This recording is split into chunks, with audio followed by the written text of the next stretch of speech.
എൻ്റെ കർത്താവും എൻ്റെ ദൈവവുമേ, മലങ്കര ഓർത്തഡോക്സ് സഭയുടെ മാവേലിക്കര മെത്രാസനത്തിൽപ്പെട്ട കട്ടച്ചിറ സെൻറ്റ് മേരീസ് ഓർത്തഡോക്സ് ദേവാലയത്തിൽ കഴിഞ്ഞ ഞായറാഴ്ച, അതായത് ഉയർപ്പ് ദിവസം, മനുഷ്യ ഹൃദയങ്ങളെ വേദനിപ്പിക്കുന്ന ഒരു സംഭവം ഉണ്ടായതിൽ മലങ്കര ഓർത്തഡോക്സ് സഭയുടെ സമിതി അംഗങ്ങളെല്ലാം പ്രതിഷേധവും ദുഃഖവും രേഖപ്പെടുത്തുകയാണ്. ആ പിഞ്ചു മകൻ്റെ, ബേസിൽ എന്ന് പറയുന്ന സഹോദരൻ്റെ വേർപാടിലുള്ള ദുഃഖം രേഖപ്പെടുത്തുകയാണ്. എങ്കിൽ തന്നെയും ആ അടക്കത്തിൽ അവിടെ നടന്ന പൈശാചിക ഇടപെടിയിൽ അല്ലെങ്കിൽ അവിടെ നടന്ന കയ്യാങ്കളിയിൽ മലങ്കര ഓർത്തഡോക്സ് സഭ പ്രതിഷേധിക്കുകയാണ്. ഇങ്ങനെയൊരു അടക്കം, ബേസിൽ എന്ന് പറയുന്ന ഒരു സഹോദരൻ്റെ അടക്കം അവിടെ ഉണ്ട് എന്ന് പോലീസ് മുൻകൂട്ടി അറിയിച്ചപ്പോൾ തന്നെ അതിന് ഗേറ്റ് തുറന്നിട്ട് കൊടുക്കുകയും ആ മൃതശരീരം അവിടെ മാന്യമായും ഏറ്റവും ആദരപൂർവ്വം അടക്കുവാനുള്ള എല്ലാ ക്രമീകരണങ്ങളും ചെയ്യുവാൻ വികാരി എന്ന നിലയിൽ ജസ്റ്റിൻ അച്ഛൻ തയ്യാറാണെന്ന് പോലീസിനെ അറിയിച്ചെങ്കിലും വികാരിയുടെ സേവനങ്ങൾ വേണ്ട എന്ന് കൃത്യമായി മറുപക്ഷം പറയുകയും ചെയ്തു. ഇന്ന് മലങ്കര ഓർത്തഡോക്സ് സഭയുടെ സെമിത്തേരിയിൽ മറുപക്ഷം മൃതശരീരം അടക്കുന്നത് കേരള സർക്കാർ അവർക്ക് വേണ്ടി ഉണ്ടാക്കിക്കൊടുത്ത ഒരു സെമിത്തേരി ഓർഡിനൻസിനാണ്, അല്ലെ സെമിത്തേരി നിയമത്തിലാണ്. ആ നിയമത്തിൽ വ്യക്തമായി പറയുന്നത് വികാരിയുടെ സഹായത്തോടെ അല്ലെ വികാരിയുടെ നേതൃത്വത്തിൽ ദേവാലയത്തിൽ വെച്ച് അവർക്ക് ശുശ്രൂഷകൾ നടത്താമെന്നും ഏതെങ്കിലും കാരണവശാൽ വികാരി അവർക്ക് താല്പര്യമില്ല, അവർക്ക് ഇഷ്ടമുള്ള വൈദികരെ ആണ് ചെയ്യേണ്ടതെങ്കിൽ, ഞാൻ പറഞ്ഞത് ഇഷ്ടമുള്ള വൈദികർ ഉപയോഗിച്ചാണ് അന്ത്യശുശ്രൂഷകൾ നടത്തേണ്ടതെങ്കിൽ മറ്റേതെങ്കിലും സ്ഥലത്ത് വെച്ച് ഇത് നടത്തുകയും അന്ത്യശുശ്രൂഷകൾ നടത്തുകയും സെമിത്തേരിയിൽ കൊണ്ടുവന്ന് മറവ് ചെയ്യാം എന്നുള്ളതാണ് സെമിത്തേരി നിയമം തരുന്ന അവകാശം.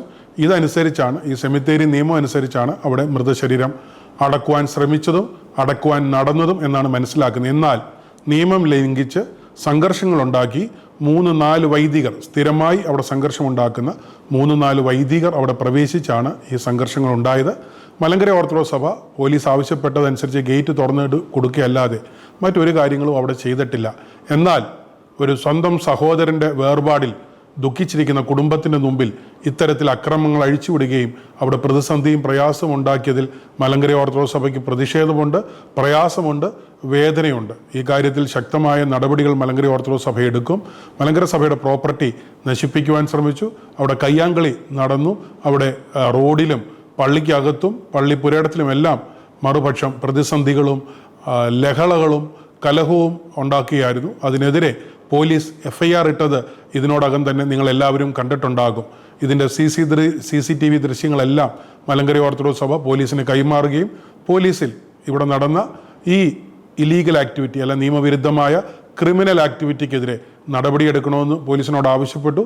പോലീസ് സ്വമേധയാ കേസെടുത്തിട്ടുണ്ടെന്നാണ് മനസ്സിലാക്കുന്നത്. ഏതാണ്ട് 14 പേരും കണ്ടാൽ അറിയാവുന്ന മറ്റ് 10-15 പേർക്കെതിരെയാണ് കേസ്. ആ കേസിലെല്ലാം നോൺ ബെയിലബിൾ ഒഫൻസ് ചാർജ് ചെയ്ത് കേസെടുത്തിട്ടുണ്ട്. ഈ കാര്യത്തിൽ ഈ പൊതുസമൂഹം കാര്യങ്ങൾ മനസ്സിലാക്കുന്നു എന്നറിയുന്നതിൽ സഭയ്ക്ക് സന്തോഷമുണ്ട്. ദുഃഖിതരായിരിക്കുന്ന കുടുംബാംഗങ്ങളോട് വേദനയും പ്രയാസവും ഉണ്ടെങ്കിൽ തന്നെയും അവിടെ നടന്ന പൈശാചികമായ മറുപക്ഷത്തിൻ്റെ പ്രവർത്തനത്തെ ശക്തമായി വിയോജിക്കുകയും സുപ്രീം കോടതി വിധിക്ക് വിരുദ്ധമായും കേരള സർക്കാർ മറുപക്ഷത്തിനായി ഉണ്ടാക്കിക്കൊടുത്ത സെമിത്തേരി ഓർഡിനൻസിന് വിരുദ്ധമായും പ്രവർത്തിച്ചവർക്കെതിരെ ശക്തമായ നടപടിയെടുക്കണമെന്ന് ഇവിടുത്തെ പോലീസ് അധികാരികളോട് താഴ്മയായി അപേക്ഷിക്കുകയും അതിനുവേണ്ടിയുള്ള നടപടിയുമായി മലങ്കര ഓർത്തഡോക്സ് സഭ മുമ്പോട്ട് പോകും. ഇതാരെയും പരാജയപ്പെടുത്തുവാനല്ല, ഈ രാജ്യത്തെ നിയമവും ഈ സ്ഥലങ്ങളിലെ നീതിന്യായ വ്യവസ്ഥകൾ നിലനിൽക്കേണ്ടത് സഭയുടെ മാത്രമല്ല സമൂഹത്തിൻ്റെയും ആവശ്യമാണ്. ഇത്തരത്തിലുള്ള പ്രവർത്തനങ്ങളിൽ നിന്ന് മറുപക്ഷം വിട്ടുനിൽക്കണമെന്ന് അഭ്യർത്ഥിക്കുന്നു. ഏറ്റവും പുതിയ വാർത്തകളും വിശേഷങ്ങളും വിരൽത്തുമ്പിലറിയാൻ സീ മലയാളം ന്യൂസ് എല്ലാ ഡിജിറ്റൽ പ്ലാറ്റ്ഫോമുകളിലും ലഭ്യം.